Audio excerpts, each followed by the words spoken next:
जय जिजाऊ जय शिवराय शिवाजी महाराजांची जीवनावर आधारित व्हिडिओ सिरीजमध्ये आपले स्वागत आहे। शिवाजी महाराज एक आगळा राजा ज्यांनी लोकशाहीला नवी दिशा दिली। लेखक गोविंद पानसरे यांच्या शब्दातून आपल्याला जाणून घ्यायला मिळेल शिवाजी महाराजांच्या नेतृत्वाचा अनोखा प्रवास। शिवाजी कोण होता? फक्त एक राजा नव्हे तर राज्य संस्थापक ज्यांनी आत्माहुतीच्या प्रेरणेतून एक स्वतंत्र आणि लोकशाही प्रेमी राज्य उभारलं। या व्हिडिओत आपण पाहणार आहोत शिवाजीचं कार्य, त्यांचं राज्य आणि त्यांच्या न्यायप्रिय इमानदार नेतृत्वाची एक अद्वितीय कथा। चला पाहूया या महान राजाच्या जीवनाच्या या प्रेरणादायी कथा।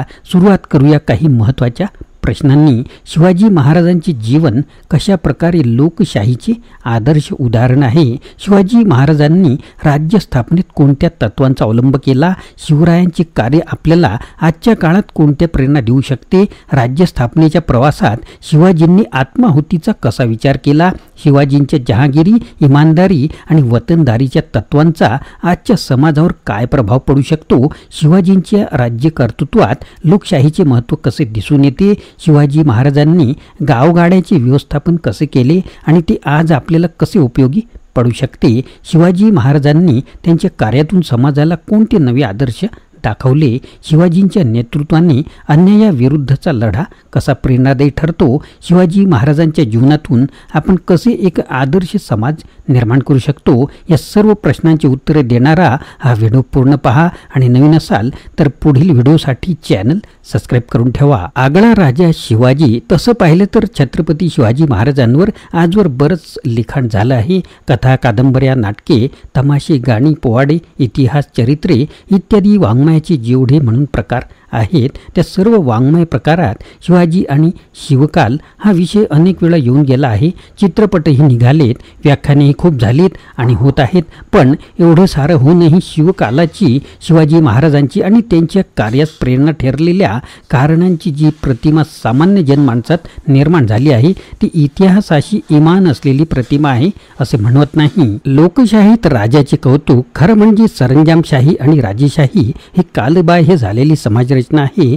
शिवाजीचा काळ हा सरंजामशाहीचा काळ होता आणि शिवाजी हा सुद्धा एक सरंजामशाहीतलाच राजा होता। नव्याने आणि आपल्या देशाने राजेशाही त्याज्य ठरवली। राजे रजवाडे नाहीसे व्हावेत म्हणून संघर्ष केले, राजे रजवाडे नाहीसे केले आणि हे सर्व बरोबरच केले।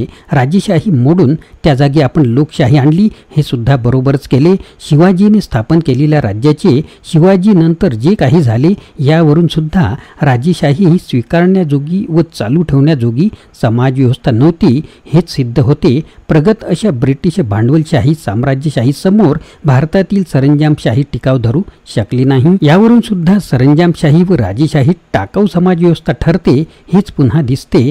पण मग या आधुनिक लोकशाहीत एका राजाचा उदू का व्हावा? त्या राजाच्या विचारात, व्यवहारात आणि चरित्रात असे काय आहे की त्यामुळे लोकशाहीत सुद्धा त्याचे स्मरण स्फूर्तिदायक ठरावे? तसे राजे खूप होऊन गेले पण सर्व राजांची अशी काही आठवण केली जात नाही। त्या राजांच्या जयंत्या किंवा मयंत्या कुणी साजऱ्या करीत नाही। त्या राजांचे जे कोणी वारस हयात असतील ते कदाचित करीत असतील।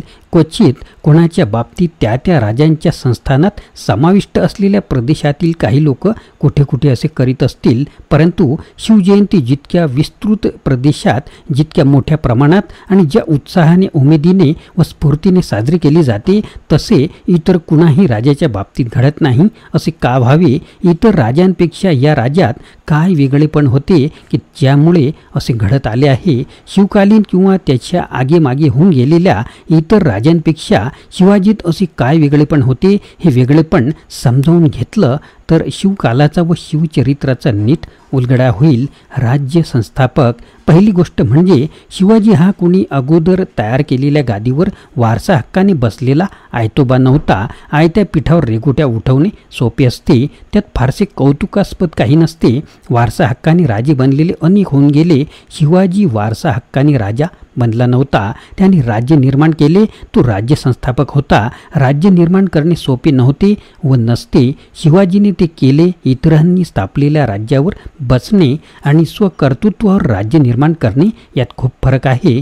शिवाजीने जेव्हा राज्य निर्माण केले तेव्हा इतरांच्या मनात तसा विचारसुद्धा येत नव्हता. मग तसा व्यवहार होण्याची गोष्ट दूरच. या किंवा त्या शाहीची इमानी इतबारी चाकरी करावी, या किंवा त्या दरबाराची मर्जी राखावी, त्यासाठी लाचारी पत्करावी आणि कसे तरी करून इनाम मिळवावे, जहागिरी मिळवावी आणि त्यातच आयुष्याची इति कर्तव्यता मानावी असे इतर राजे करीत त्या काळात शिवाजीने राज्य स्थापनेची मनीषा बाळगली, तसा विचार केला, त्याची नीट योजना आखली आणि तसा व्यवहार करून राज्य स्थापन केले. तथापि राज्य स्थापन करणारा शिवाजी हा काही एकमेव राजा नव्हता. काही थोडे इतरही होते.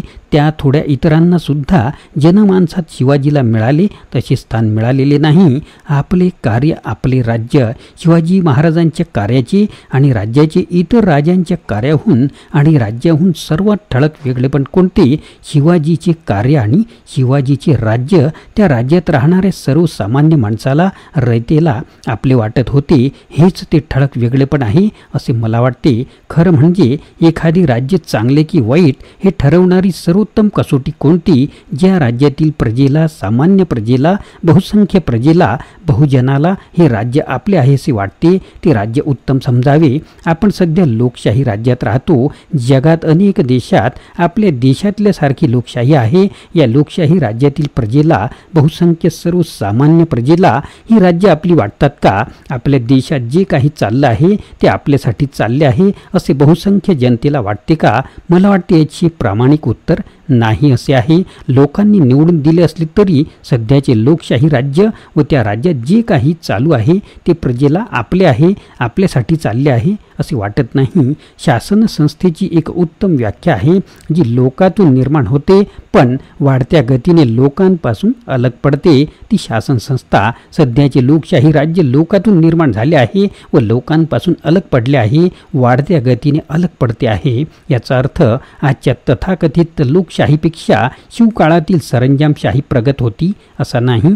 शिवकाळ आणि आपण यात 350 वर्षाचे अंतर आहे. आता सरंजामशाही व तर उपयोगाची नाहीच, पण सध्या जी व जशी लोकशाही आहे ती सुद्धा सामान्य जनांच्या दृष्टीने उपयोगाची राहिलेली नाही असा याचा अर्थ आहे. आत्माहुतीच्या प्रेरणा, शिवाजीचे कार्य हे आपले कार्य आहे असे त्या काळातील रयतेला वाटत होते. याची अनेक उदाहरणे असावीत. प्रचंड फौज फाट्यासह सिद्दी जोहर आणि फाजल खान पन्हाळगडाचा वेढा देऊन बसले होते. महिने उलटले तरी तेवढ्यात ढील पडली नव्हती. नेताजी पालकरांनी सिद्दी हिलालच्या साह्याने वेढ्यावर केलेला हल्ला नाकामयाब झाला होता.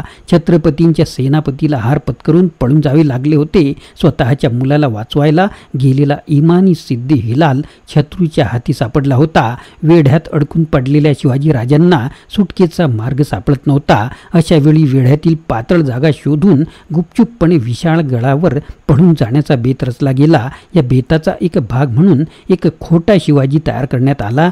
पालखीत बसलेला हा शिवाजी शत्रूच्या हातात सापडला. ओळख पटेपर्यंत सिद्दी जोहर आणि त्याचे साथीदार गाफील राहिले आणि राजांना दूर जायला उसंत मिळाली. खोटा शिवाजी बनला होता. शिवा न्हावी एक सामान्य गरीब मनुष्य.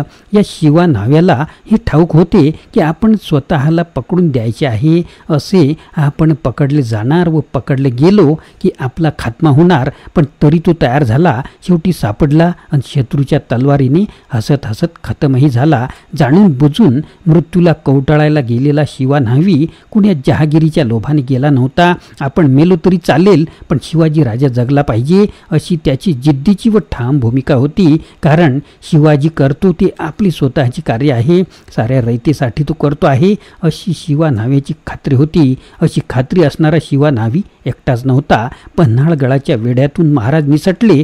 सिद्दी जोहर सावध झाला आणि वेगाने पाठलाग सुरू झाला. शिवगडावर पोहोचण्यापूर्वी तो त्यांना गाठता तर खैर नव्हती, पण वाटेत घोडखिंड होती आणि ते खिंड अडवून मुठभर मावळ्यांसह बाजी प्रभू देशपांडे खडा ठाकला होता. महाराजांना विशाळगड गाठायला उसंत मिळावी म्हणून खिंडीत जान कुर्बान करायला तो आणि त्याचे सवंगडी तयार होते. शेवटी तसेच झाले. बाजी प्रभू पडला. अनेक मावळे कापले गेले. त्यांची नावे सुद्धा इतिहासाला माहीत नाहीत. बाजी प्रभू आणि ते बेनाम मुठभर मावळे का लढले? पुन्हा तीच भावना. आपण मेलो तरी चालेल पण जे कार्य आरंभले होते ते पूर्ण करायला शिवाजी जगायला हवा, ते कार्य पूर्ण व्हायला हवे, ज्याच्यासाठी हसत हसत मरण पत्करावे असे ते कार्य होते, अशीच त्यांची भावना होती. अशी अनेक उदाहरणं इतिहासानं नमूद करून ठेवली आहेत.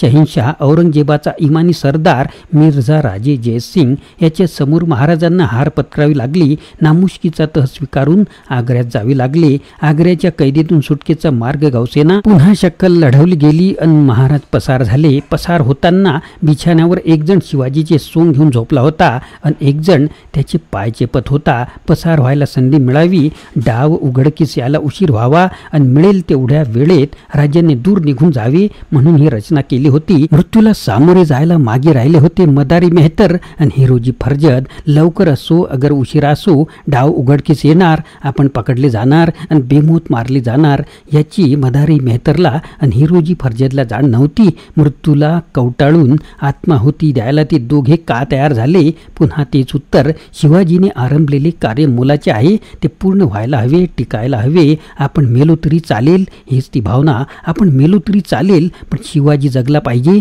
असं वाटायला लागावं, अशी किमया शिवाजी राजे करू शकले. इतर राजांना ती शक्य नव्हते. इतर राजांसाठीही लढवणारे होते, नाही असं नाही. अशा लढाईत अनेक मृत्युमुखी पडले, पण त्यांचं लढणं हे मर्दुमकी गाजवून जहागिरी आणि इनाम मिळवण्यासाठी होतं. ते मेले ते जहागिरीसाठी आणि इनामदारीसाठी, उदात्त कार्यासाठी नव्हे.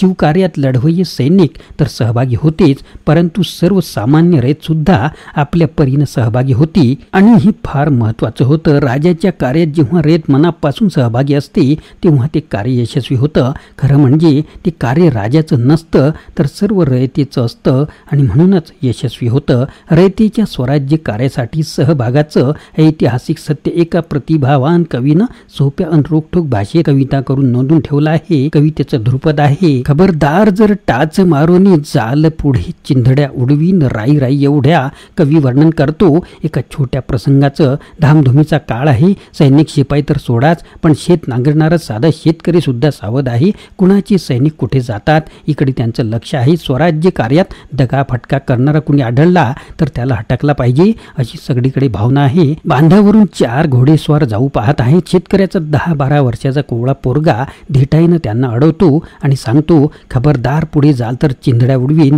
तुम्ही कोण आहात, कुठे चाललात, वगैरे वगैरे. हा चिमुरडा पोरगा शस्त्रसज्ज घोडेस्वारांना दम देतो, भीत नाही. त्याला वाटतं आपण सुद्धा हे केलं पाहिजे, हे आपलं कार्य आहे. शिवाजी राजा काहीतरी चांगलं करतोय, आपण त्यात भाग घ्यायला पाहिजे. पुढे कवी सांगतो, हा चिमुरडा पोरगा ज्या घोडेस्वाराला दम देत होता तो स्वतः शिवाजी राजाच होता. त्या पोराने शिवाजी पाहिलाच नव्हता. ओळख देख काही नाही, देणं घेणं काही नाही, पण तो शिवाजीच्या कामात मदत करू पाहतो, त्यासाठी धोका पत्करतो. शिवकाळामध्ये शिवाजीच्या सर्व सहकार्यात, सर्व सैनिकात आणि सर्व रयतेत ही भावना शिवाजी तयार करू शकला. त्यातच त्याचं वेगळेपण सामावलेलं आहे. असामान्य पराक्रम होतात ते असामान्य कार्याच्या सिद्धीसाठी केलेल्या लढायातच. इस्टेटीच्या लोभाने जे लढतात आणि मरतात त्यांची नोंद ठेवावी असं इतिहासाला वाटत नाही. लढाईच्या धुमश्चक्रीत अनेकदा छोटी मोठी माणसं भीम पराक्रम गाजवतात, युद्धाच्या धुंदीत मरणही पत्करतात. जहागिरी मिळवण्यासाठी किंवा मिळवलेल्या टिकवण्यासाठी पराक्रम सुद्धा केले गेले आहेत, पण लोभा प्रलोभना विना जाणून बुजून मृत्यूला कवटाळणाऱ्या पराक्रमाची जातच वेगळी असते. शिवाजीचे सहकारी व त्याची रयत शिवाजीच्या कार्यात सर्वस्वाचा त्याग करीत सहभागी होती, ही गोष्ट निर्विवाद आहे. शिवाजीच्या काळातील त्याच्या रयतेला शिवाजीचे कार्य व शिवाजीचे राज्य हे आपले राज्य आहे असे वाटत होते. याबाबत शंका घ्यायला जागा नाही. पण असं का होतं? शिवाजीनं असं काय केलं होतं की रयतेला त्यानं आरंभलेलं कार्य आपलंसं वाटावं? इतर समकालीन किंवा मागे पुढे झालेल्या राजांना जी रयतेची निष्ठा मिळाली नव्हती ती शिवाजी राजांना का मिळाली असा खरा प्रश्न आहे. इतर राजे रयतेशी वागत ती रीत आणि शिवाजी महाराज रयतेशी वागत ती रीत, यात जो फरक होता त्या फरकात या प्रश्नाचे उत्तर आहे. जहागिरी, इनामदारी, वतनदारी व गावगाडा. त्या काळी सर्वसामान्य जनता राजा कोण आहे, कोण आला, कोण गेला या संबंधी फिकीर करीत नसे. कोणीही राजा आला किंवा गेला, कुणाचेही राज्य आले तरी सामान्य जनतेच्या जीवनात फरक पडत नव्हता. गाव जवळजवळ स्वयंपूर्ण होते. गावगाड्याची स्वयंपूर्ण यंत्रणा होती. पाटील होता, कुलकर्णी होता, 12 बलुती होती. ते गाव चालवत होते, गावगाडा हाकीत होते. राजे बदलले तरी या गावगाड्यात फरक पडत नव्हता. वतनदार होते ते भरमसाठ वसुली करीत होते, रयतेवर अन्याय करीत होते. त्यांच्या विरुद्ध दाद मिळत नव्हती आणि मिळणार नव्हती म्हणून कुणी मागत नव्हते. राजे बदलले तरी कुलकर्णी, पाटील, वतनदार, देशमुख, जहागीर तेच असत. हे सर्वजण पटापट निष्ठा बदलत. ज्याचा जय झाला असेल, त्याचं राज्य असेल, त्याला निष्ठा अर्पण करीत, स्वतःची वतनी शाबूत राखीत, रयतेला छळीत, वसुली करीत, राजाला हिस्सा नेऊन देत. जोवर छळ चालू होता तोवर रयतेला आपल्याकडून वसूल केलेला पैसा व माल वतनदार कोणत्या राजाला नेऊन देतात व किती देतात याच्याशी कर्तव्य नव्हते. सर्वच राजे लुटारू किंवा लुटारूंचे म्होरके अशी रयतेची रास्त समजूत होती. म्हणून ते राजा राज्यात फरक करीत नसत. या संबंधी इतिहासाचार्य राजवाडे म्हणतात की महिकावतीची बखर या पुस्तकाच्या प्रस्तावनेत त्यांनी म्हटले आहे की गेल्या 3000 वर्षात हिंदुस्थानात जी देशी आणि परदेशी सरकारे होऊन गेली ती सर्व प्रकारच्या पोटभरू चोरांची झाली व सरकार म्हणजे उपटसुंबत चोरांची टोळी अशी हिंदू गावकऱ्यांची अंतस्थ प्रामाणिक समजूत आहे. ज्यांची सतत चोरीच होत असे त्यांचा चोर कोण आहे, त्याची जात काय आहे, त्याच्याशी संबंधच काय, म्हणून राजा कोण आला किंवा कोण गेला याच्याशी रयतेला कर्तव्य नव्हते. दूर ब्रिटनमध्ये जगाच्या इतिहासाचा अभ्यास करीत असलेल्या मार्क्सने सुद्धा अपुरी साधने असताना असाच निष्कर्ष काढला होता. मार्क्सने त्याचा थोर सहकारी एंगल्सला 14 जून 1853 रोजी एक पत्र लिहिले आहे. त्या पत्रात भारतातील त्या काळच्या लढाया, खेडी व बदलाचे राजे या संबंधी मार्क्स लिहितो. जरी काही वेळेला खेड्यांनाच युद्ध, दुष्काळ, साथी यांनी धोका पोचला तरी तेच गाव, त्याच सरहदी, तेच हितसंबंध, तीच कुटुंबे सुद्धा शतकानुशतकी सातत्य टिकून आहेत. राज्य मोडणे अगर दुभंगणे याची झड हे रहिवासी स्वतःला कधीच लावू घेत नाहीत. जोपर्यंत खेडे अखंड राहते तोवर ते राज्य कुठल्या सत्तेकडे गेले किंवा कुठल्या सार्वभौमत्वाखाली ते येते याची फिकीर ते करीत नाहीत. त्यांची अंतर्गत व्यवस्था बदलत नाही. राज्याच्या अंतर्गत व्यवस्थेत राजांचा संबंध नव्हता, राजाचा आणि रयतेचा संबंध नव्हता. राजाच्या धर्मामुळे रयतेच्या जीवनात फरक पडत नव्हता. राज्य बदलले तरी जुनीच राज्य यंत्रणा ती राज्य राबवत होती व प्रजेला नागवत होती. वतनदारांनी रयतेला छळले, लुटले, नागवले तरी राजाला पर्वा नव्हती. जोवर त्याचा वसूल वतनदार आणून तोवर ते रयतेशी कसा व्यवहार करतात याच्याशी राजाला कर्तव्य नसे. शिवाजीचे कार्य सुरू झाले, शिवाजीचे राज्य आले आणि एकदम बदल झाला. राजा आणि रयत यांचा संबंध आला. राजा रयतेला दिसू लागला, भेटू लागला, त्यांची विचारपूस करू लागला, त्यांचा छळ होऊ नये म्हणून दक्ष राहू लागला, यांना मदत व्हावी म्हणून राज्य चालू लागला. जहागीरदार, देशमुख, वतनदार, पाटील, कुलकर्णी यांच्या बेलगाम व्यवहाराला लगाम घालू लागला. वतनदार हे मालक नाहीत तर राज्याचे नोकर आहेत असे शिवाजी सांगू लागला व त्याप्रमाणे रयतेला अनुभव येऊ लागला. वतनदारांच्या व्यवहारावर राजाचे नियंत्रण आले. त्यांनी कसे वागावे व कसे वागू नये याचे नियम झाले. वतनदार राजाच्या नियमाविरुद्ध वागू लागले, रयतेला छळू लागले व अत्याचार करू लागले तर त्यांच्या विरुद्ध रयतेला दाद मागण्याची धाडस आले. कारण रयतेने केलेल्या तक्रारींची चौकशी होऊन प्रसंगी मुजूर वतनदारांना जरब बसेल अशी कठोर शिक्षा होऊ लागली. शिवाजीच्या रयतेला हे सारेच नवीन होते, कुठे घडत नव्हते असे होते. त्यांना फरक जाणवत होता आणि राजाकडे व राजाच्या कार्याकडे पाहण्याचा त्यांचा दृष्टिकोन बदलत होता. राजा व राज्यकर्ता यांना आपले वाटू लागले होते. मित्रांनो, इथपर्यंतचा व्हिडिओ कसा वाटला नक्कीच कमेंट बॉक्समध्ये कळवा आणि पुढील सिरीजचे व्हिडिओसुद्धा पाहण्यासाठी चॅनेलला सबस्क्राईब करा. पुन्हा भेटूया. जय जिजाऊ, जय शिवराय, जय महाराष्ट्र.